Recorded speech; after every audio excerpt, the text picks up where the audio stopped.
Welcome to Summit Talk. Thank you. Let's do this. All right. We've got a guest today. Yeah. I'm Noah Ingerson. So my day job is a contractor with the Army Reserves, building maintenance and stuff like that. And then my second job, which is unpaid, is a deacon at Center Church, being the worship director. But I love it. It's extremely fulfilling. Cool. Okay. And how long have you been doing the worship director stuff? Well, 3 years now, I think. Wow. Yep. Holy cow. It's gone by fast. A lot of change. Taught me a lot about how to lead by serving. I will say that. Really? Yep. Okay. So when you first started in the worship director role, what did that kind of look like when it first began?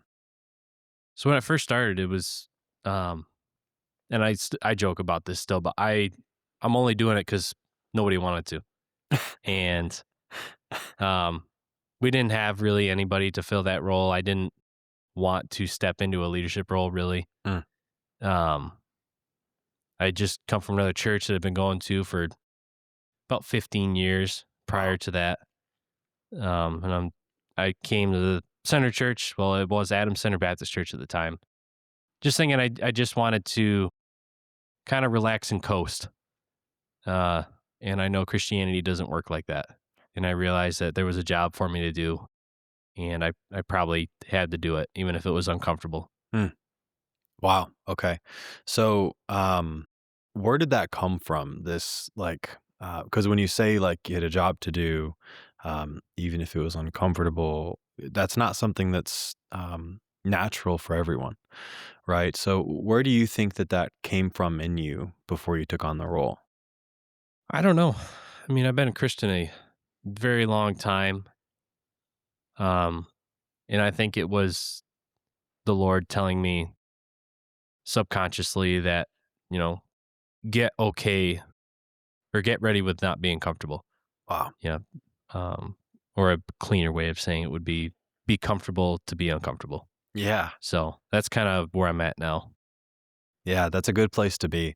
I think as we read the Bible and we look back at all the great patriarchs of the Bible, Yep. these big names, Abraham and Moses, man, especially Moses, all these guys that had to get really comfortable, and well, of course, Jesus, Yep. of getting comfortable in really uncomfortable circumstances. I think that's really important for really all men to kind of follow Yeah. and jump into. Okay, so music director for 3 years now. Okay, so how has it changed now since you joined? What does it look like now that you've been doing this for over 1,000 days? What is this? Yeah.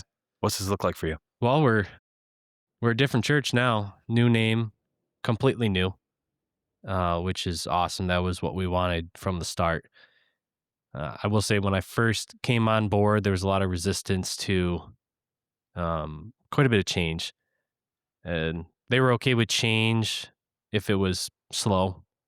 But we just felt like we needed to dive right in and just start going after it. I mean, there's been tech upgrades, and I'm mainly the guy that is in charge of tech upgrades, and but a lot of the stuff behind the scenes is what I do. I make set lists, write tracks that we use. For anyone that doesn't know, that's just basically covering the song and then throwing it into the software we use for backing tracks, just to have a full band sound, which I think is what our congregation wants. So just to be able to serve them and, I guess, elevate their worship experience. I know experience is a bad word to say there, but that's the only one that's coming to mind. Yeah. Well, I think it's an important thing as we talk about worship to create an atmosphere where it's easy to worship. Yep. At least my philosophy with it is kind of let's widen the net and try to catch as many as we can. Exactly. Right. And so as we create an atmosphere that's hopefully easy to worship in, my hope, and I'm sure yours is as well, is that folks would jump in. Yeah. We just want them to, I know what I want to see is just people um, worshiping with everything they got, unreserved, not leaving anything on the table, um, just worshiping Jesus like he's standing in the room. Yeah, worship like he's in the room. Exactly. Yeah, because he is. Exactly, he is. Wow, that's beautiful. Okay. So then that's your philosophy then too behind just leading the entire worship team, Yeah, right? and it's a deep personal conviction of mine to worship Jesus like he's in the room. I'm Mm, not just saying that mm. because that's what I wanna see other people do, but I just have a deep conviction that, that's what I'm supposed to do. That's what I'm commanded to do in the scriptures. Wow. Wow. Okay. So, you're a husband and you're a dad too, Yep. right? And you've got this beautiful family. So, how does this translate now, being a dad, right? Your conviction, obviously, to worship Jesus like he's in the room. What are some things that you're hoping to impart to your family that maybe you didn't have, or maybe you're just hoping they could start off well with? Yeah. I mean, my wife and I, we try to model what worship looks like to our son. Granted, he's about to turn a year old, so he's not really doing a whole lot right now. Half the time his nap comes around right around worship time, so he's usually clocked out during worship. But as he gets older and the more kids we have, we just want to model what worship looks like to Mhm. him. Whether he's standing in a crowd, he's running sound, or if he's on the worship team someday, Mhm. just try to model what that looks like for him. Wow. Okay. On that topic, just curious on this. So your heart and service, like I've known you for my literally probably my entire life. And Yeah. when it comes to service and just serving every department you can, like you've always been one that's been strong to serve, especially behind the scenes. You've never been one to kind of be like, "Hey, everyone, look at me! Like, I'll take the credit for this." It's just I hate that. whatever needs to get done. You've always been the guy. Who cares who does it? Someone needs to, and if it's no one, it'll be me, right? So, being a dad, do you find that you read the Bible differently now?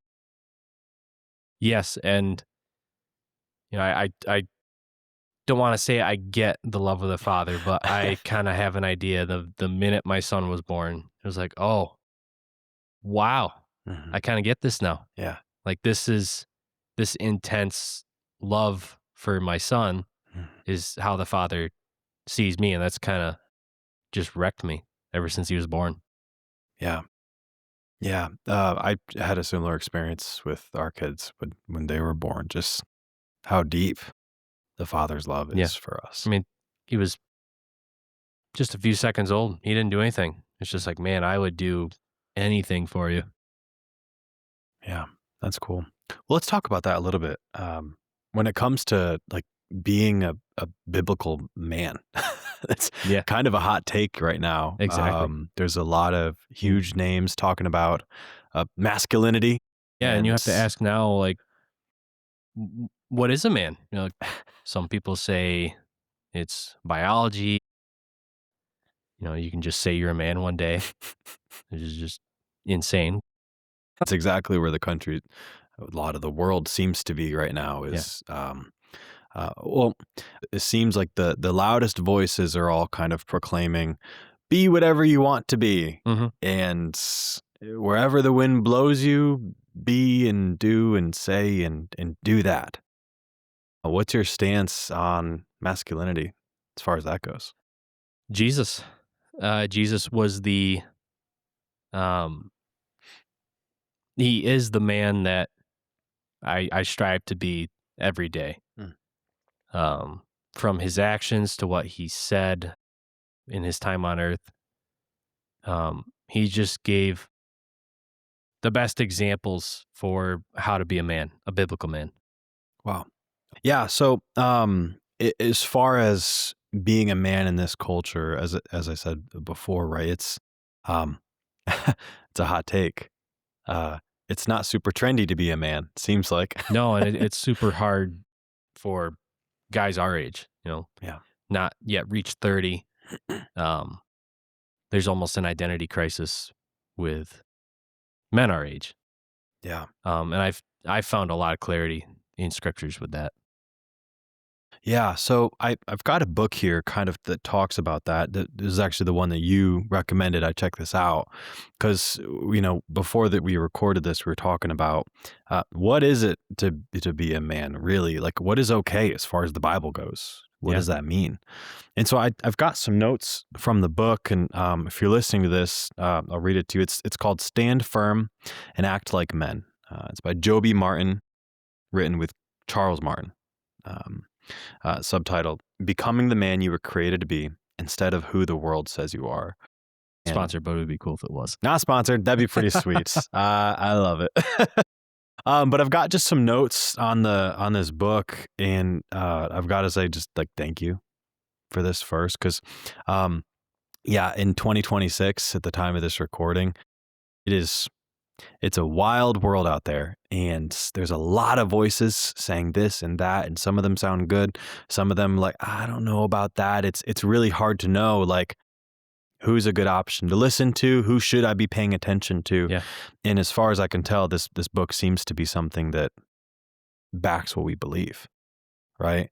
And so some of the things that I had on here, some of the notes, it talks about being watchful. yeah, As a man, you've got responsibility, right, over your thoughts, your temptations, in your household, and spiritual life too. yeah, Does that sound right? yeah, Yeah. So when it comes to that, right, you can't protect what you're not watching over. exactly. And he makes many references in the book, and he preached a series that went along with the book. So I would read the book not in the same time as the sermons because I'm, you know, new dad. Um, I would read and watch the sermons at the same time. Hmm. And when he talks about being watchful, he uses the scriptures. The enemy comes like a thief in the night, to steal, kill, and destroy. Wow. And for me, that was um, I had never really thought of it in a modern context. Like you see um, stories on the news. There's home invasion. Um, it's fast. You can't prepare for it. Yeah. Um, I mean, you can in certain ways, but you're not mentally ready for that. And it really put into perspective. That's how the enemy will come after, not just be my family. Um, when I'm not paying attention. So for me, it's after reading that, it's like, man, I gotta pay attention. Yeah. Never let my guard down. Yeah. So what are some things, as you're going through this book, what are some things that jumped out at you like, man, I've really got to pay better attention in X, Y, or Z, if you don't mind sharing? Yeah, just paying attention to way to say this, but like my wife's body language, knowing if she's stressed out, if she's upset, if she's in fight or flight. 'Cause we're going through this together. This is our first kid, and we're navigating all this stuff together. So if I'm not on her side Mm. and we're not coming at this as a united front, then we're going to fail. And if Wow. we realize that we need um, the Lord's guidance in this. For me, it's um, watching her and just saying, "How can I serve you Mm. today?" Or "How can I serve you in this season?" And the preventative measures for going on offense against the enemy Wow. is just intense prayer over her and my son. That's a really cool way to think about that. It's hard to remember you can go on offense. We don't Yes. always have to play defense. God help me through the storm is what seems to be the prayer. Yeah. But to go on offense, that's so much more powerful, Yeah. isn't it? Yeah. And there are seasons in your life where you're on defense, but Yeah. the season we're in, um, going on offense just looks like being intentional. Wow. um, prioritizing our time, Mhm. making sure that Mhm. we are still spending time with each other, spending Yeah. time with our son, Yeah. just finding a nice balance with everything. Yeah, that's great. Okay, so yeah, so when it comes to like biblical masculinity and with today's culture, there's seems like a lot of churches and even Christians are just kind of accepting this absurd ideology where you can be whatever you want to. Yeah. And sure, be our pastors and be our teachers this is difficult for me to wrestle with because pastors especially are people you trust. They're people you look up to, right? Someone who comes into the church, especially a new believer, they're going to go to the pastor, Yeah. right? These are, if we're looking at doctors, like the people you trust to give you the bad news. Yeah. You go to the pastor to deal with your spiritual life too, right? So this is difficult for me to wrestle with as far as what the world is allowing in church. I'm going to go on a little tangent, but it says in the book that, um, Adam and Eve, he used as an example where Eve ate the fruit, Mm, but Adam was standing right next to her, sure. and just being passive is not an option. Yeah. Yeah. And that's where I think that um, Western Christians have just polluted the church. Yeah. Yeah. So one thing it seems to talk about is like being watchful. And if you can't protect something you're not watching, something you're paying attention to, what do you feel like are some of the things that especially Christian men are ignoring in their relationships, whether it's with their spouse or with their kids or with their friends or whatever? What do you feel like Christian men today are ignoring that they ought to be paying attention to? I would say, and I'm no expert in this, and I'm also guilty of this too, just mindless scrolling on Wow. your phone. Get rid of your phone. Just put it in another room. Yeah. Be intentional with your time with your wife and your kids. You can't be on your phone for 8 hours and then for the 5 minutes that you're with your wife, say, "Oh, what's wrong? You seem quiet." You Right. know, you have to be intentional. Yeah. Um, get back to basics. The instructions are right there for our lives. Wow. Yeah, that's really good. Um, Pastor was just talking about yesterday, word or scripture that's heard and not practiced is useless, Yeah. right? It doesn't mean anything. It's a great idea, or even talking about like company culture. It's a great idea, but until it's practiced, it's just that, Mhm. right? An idea. And I think that's really important too, especially as Christian men. Like you've got to lead by example. Yeah. Uh, you need to show your kids what it looks like. Yeah. If you're not doing it, they're not gonna either. Yeah. Or they're gonna pick something up somewhere else from someone else. Right. I have to model for my son. This is how you treat your wife. Wow. This is how you serve her. This is how you protect her. This is how you pray for her. Mm, mm. Okay. So the title of this book is Stand Firm and Act Like Men. What does that mean to stand firm? After listening to Pastor's sermons for the past 2 weeks, he's been talking about abiding in Jesus. Mm, Um, and I think we can't stand firm and act like Jesus if we don't spend time with him. mm. And for me, that's just been uh, like a knife through the heart. I got to be more intentional with my time with Jesus. So for you to abide in Jesus, where does that practically fall in your schedule? For me, it's just a lot of, I drive a lot for work. Mm, So it is worship music on, or it's just silence and mm. just praying or just sitting and being in his presence and his peace, not looking to get something out of it, but just spending time with him. Yeah, Just trying Chris. to find quiet moments in a world that's really loud. Yeah. It seems like a lot of Christians seem to pray to God like he's the genie from Mhm. Aladdin. Yeah, Like, rub the lamp and then give me your 3 wishes. exactly. And I don't think it's supposed to be transactional like that. And so I think you hit it right on the head with that. That's good. So a couple other things the book seemed to talk about as far as identity goes, and I think this is really good. I've heard this teaching in some other books, but uh, the identity precedes behavior. Mhm. Who you are becomes what you do, Yeah. right?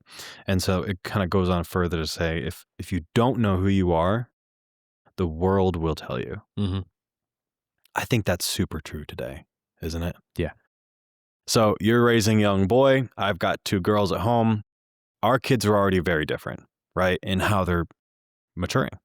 It's very different. And I'm sure as your young one will grow older, we'll see it even further and further and Oh, yeah. further as God designed it to be, right? But even in just how we're expecting young boys to sit still from the very beginning of their life in public education, Yeah. we're telling them there's something wrong with you. You have ADHD. Mhm. You're fidgeting too much. You're moving too much. You can't sit still. You've got a problem, child. From the beginning, we're telling boys that there's something wrong with them. Yeah. And so I think that where we are today in 2026, where our culture has degraded to what it is right now, I think it's because of that. We've raised the current generation of adults, especially men, to be really Passive. passive. We've raised passive boys Mhm. and hoping they'll turn into men somehow. You raise a boy and tell him his entire life he's got something wrong with him. You tell him all of his natural instincts are incorrect. No wonder he's going to have an identity crisis. Mhm. So I think that takes us to this topic of, if you don't know who you are, the world will tell you. One of the things the book talks about is that truth isn't flexible No. as culture shifts. And it also gives great examples on what our identity is. Hmm. Um, we are sons of God, heirs to the throne, and this sometimes hard for me to just fully swallow is that when we became Christians, the Lord puts his righteousness on us. Hmm. And I think it talks about that in the book later on. Wow. Um, that Jesus paid it all. Hmm. Um, and we don't have to try and find our identity Hmm. because he's already given us one. That's crazy to digest, that he puts his righteousness on us. Yeah. It's a tough pill to swallow for me because I don't deserve it. Not even close. I don't deserve to be alive today still. But it's just through his mercy and his love that we get to live and serve him another day. Yeah. And that's That's why I think serving him should be um, done out of joy hmm. because Jesus left heaven and he didn't have to. When he was on the cross, he could have said, "Nope, I'm good. You guys figure this out on your own. I don't care." But he didn't. I mean, he literally had armies of angels that were, you know, right there for him. Yeah. Um, but he's like, "Nope, I'm going to do this because I love you." Yeah. And as a dad, Hmm. I would happily die for my son. Hmm. Can't say I would send my son to die for someone else, but that's just how intensely he loves us. And that's where I think that's where our true identity is. We are sons of God. Um, Yeah, I just the book really, that was the heaviest part of it for me. Was just Wow. fully understanding that I am a son of God. Yeah. Um, yeah, Yeah. That's good. Um, and it's hard to grasp that. yeah, because it doesn't make sense. I don't get it. I don't either. I'm so far from perfect to think that he would do that for me. No. So to think that he, yeah, like you said it so well, to think that he loves us that passionately. That's something I think I'll wrestle with for a long time. I know it's a tough pill to swallow that he took off our shame and put on his righteousness. Yeah. It doesn't make sense, why he would do that, but he just loves us. That's, I guess it's that simple. Yeah. Somehow, right? Well, so let's give some people some hope. What does it look like then to actually act like men like we ought to be in 2026, right? Like instead of downloading who we ought to be from Instagram or Yep. X or what is it, TikTok, what does the Bible say? Like, how should we actually be men? Yeah. Well, I think as husbands, because we touched on being a son of God, um, but being a husband, it's always the joke. Everyone loves the scriptures. Wives, submit to your husbands. Yada yada yada. Everyone likes to joke about that.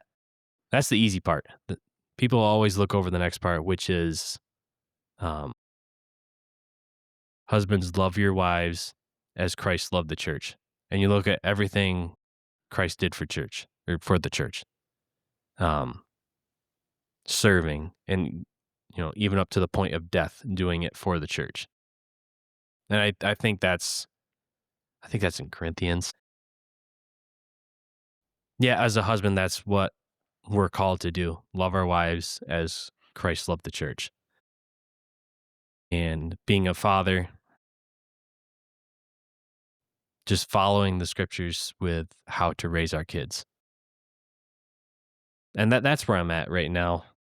I haven't becoming a dad and getting married. That's really caused me to dive into scripture and to just study. When when Christina and I had our first girl, I kind of had this moment where, like almost immediately, two things happened. First, I felt this like overwhelming, um, almost like a mantle was put on my shoulders. Hmm. And I felt like literally like an increased emotional strength.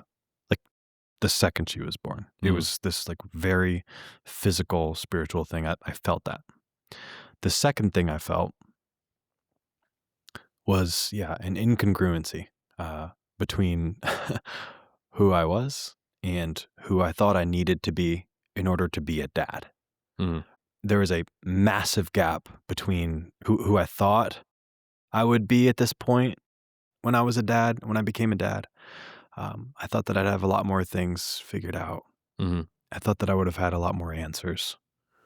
Um, when you had your first kid, did you kind of have a moment similar to that? Yeah. Well, the minute he was born, I just about passed out because just all the stress from watching my wife go through what she went through. Yeah. Um, when he was born, just an intense wave of emotions where I was just overjoyed, um, that everything went smooth. It was exactly how God designed it. Hmm. But at the same point, it was, um, just a heavy burden of being a good dad. And yes, I'm going to screw up. My wife could tell you, I screw up a lot. But there's a saying out there that I forget who says it, but for raising a boy, I am training my replacement for the world. I think it's Nick Freitas that says that. Hmm. Um, and he basically says that no, once he turns 18, like I can check out. I'm good. Mhm. No, when he starts getting married and having kids, Mm. how did I model that for Wow. him? Wow. That's what he means, I think, by your son is your replacement. Yeah. And we don't have any girls yet, so I don't know how to touch on that. Um, but yeah, when he was born, it was just the weight of um the weight of the I would say the path of fatherhood probably. Um, and just an intensity of I want to do this right, Mhm. you know. Mhm. He is a gift from God, and you just love your kids so much, you do anything for them, and you wanna just do everything you can for them. Yeah. Yeah, I could totally relate with that. Yeah. So just a few more questions. I know we're running low on time. I appreciate you doing this. As far as toxic masculinity goes, we've got some real extreme examples. We've got the Andrew Tates of the world. Yep. And then we've got some far opposite side examples as well, right? So as far as toxic masculinity goes, um, what is toxic and what isn't? I'm just gonna probably touch on what I know, but, like, if I don't serve my wife at all, Mhm, mhm, there's many different ways, house chores, mhm, all that stuff. If I just expect to be served, mhm. that's toxic in itself. Yep. Um, One clap for that. I probably have traits about me that would be considered toxic Mm. to the modern world. Um, but I just try to model my life after Jesus. So then, if you could summarize into 1 to 3 things, like, if there's a young man listening to this, or maybe a new dad, or, a man early in his relationship, or even way down the road, if you're to to give them some advice moving forward, what are the most important things? Like, if you screw up everything else, but if you get these 1, 2, or 3 things right, you'll do okay, kid. What are those things? Um, I would say one, love your wife as Christ loved the church. Yeah. Um, Second, I would say, well, if you're married, just know that your spouse is not your enemy. Mm. Um, when you're gonna have arguments, that's bound to happen. Um, if you don't argue, I might have questions, but um, when you do argue, just know that you are not fighting each other; you're fighting for each other. Mhm. Um, and then point number three is just um, walk out your faith. Do what Jesus did, because he's the perfect model for how to be a man. And where can they go to read that? The Gospels, Matthew, Mark, Luke, and John, and even the letters that Paul wrote. Cool. Okay. I'd like to add just a couple more things to this conversation, Yeah. on that topic of core foundations of, like, being a good biblical man. One of the things that the book does add to is that, uh, most failures don't begin with rebellion, but with neglect. Hmm. I find too in my life, when I neglect certain things, and you just spoke about this earlier, paying attention to the things that my wife goes through or Hmm. is going through, right? Put the phone down, pay attention to what's going on, right? I find if I neglect those things, uh, there's some tension. Yeah. Yep. But it's encouraging to know that, there are good voices out there, Yeah. are people you can listen to, and an excellent role model on how to be a good husband, Hmm. how to be a good father, and what it means to be a biblical man in this day and age. Because it's like it says, I don't know if you've heard the quote, a society. that believes in nothing will believe in everything, Yeah. right? If there's no foundation of anything, they'll do whatever they want to, right? And it's kind of like that, isn't it? In today's culture, we talked about that a lot. If you don't know who you are, you'll let someone else tell you who you are. Yeah. And so I think that probably speaks to why we have so many passive and shallow men Hmm. in today's day and That's a age, good way of putting it. right? Well, cool, man. Again, thank you for being a part of this, and just great conversation. The words that we're saying, the topic that we're discussing, is something that, man, I wish I heard sooner. There's a lot of stuff here that 'cause if I had figured this out before I got married, Yeah. probably would have saved a heartache or two. Yeah. Makes you wish that you were more intentional about what you're doing before you got married. Yeah, and what you said too about uh, representing what it looks like to worship and to imitate Christ for your kids.